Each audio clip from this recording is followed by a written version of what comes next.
Mike Pence. Mike Pence of Indiana, who is a particularly irritating little creep as far as I'm concerned, asked about Obama's stimulus bill and called for more tax cuts. This is what Pence said. Last year, about the time you met with us, unemployment was 7.5% in this country. Your administration and your party in Congress told us that we'd have to borrow more than $700 billion to pay for a so-called stimulus bill. There was a piecemeal list of projects and boutique tax cuts, all of which we were told had to be passed or unemployment would go to 8%. As your administration said, well, unemployment is at 10% now, Mr. President. Republicans offered a stimulus bill at the same time. It cost half as much as a Democratic proposal in Congress. And using your economic analyst models, it would have created twice the jobs at half the cost. Would you now be willing to consider embracing the kind of across-the-board tax relief that Republicans have advocated? We had lost 700,000 jobs in January, the month I was sworn in. I'm assuming it wasn't my administration policies that accounted for that. We lost another 650,000 jobs the subsequent month, before any of my policies had gone into effect. So I'm assuming that wasn't as a consequence of our policies. That doesn't reflect the failure of the Recovery Act. The point being that those job losses took place before any stimulus, whether it was the ones that you guys have proposed or the ones that we proposed, could have ever taken into effect.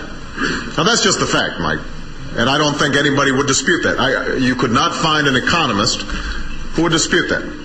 The package that we put together at the beginning of the year, the truth is, should have reflected, and I believe reflected what most of you would say are common sense things. This notion that this was a radical package is just not true.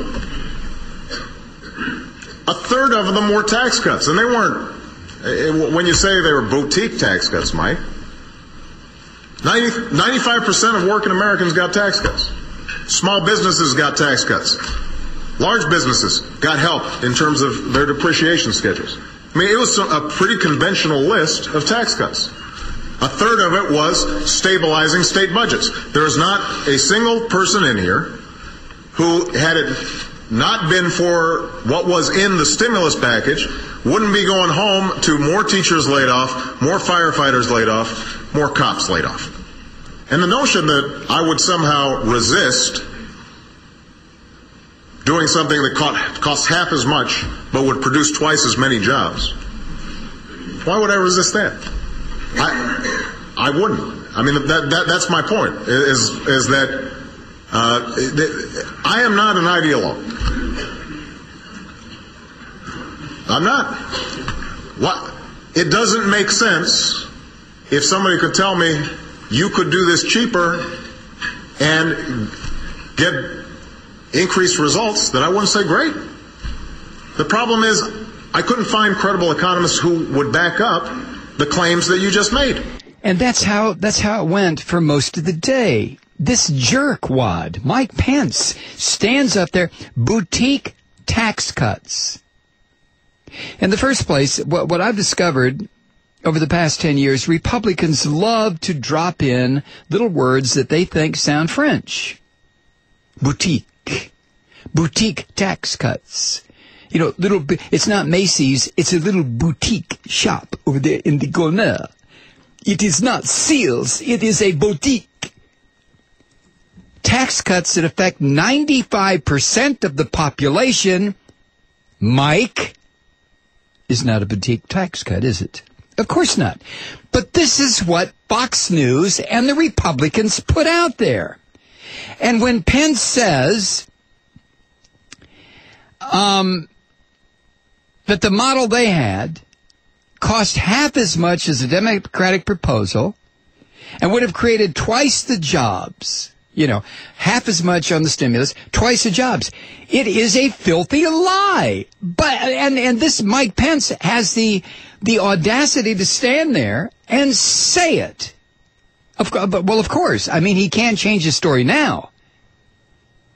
Because the Republicans watching, if he changes his story and tries to get truthful, the Republicans watching are going to go, uh-oh, well, let's find a teabagger to challenge Pence.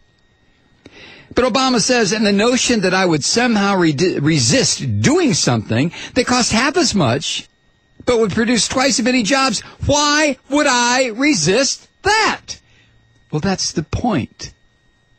This is what President Obama doesn't seem to understand. You don't reach across the aisle to that kind of idiocy.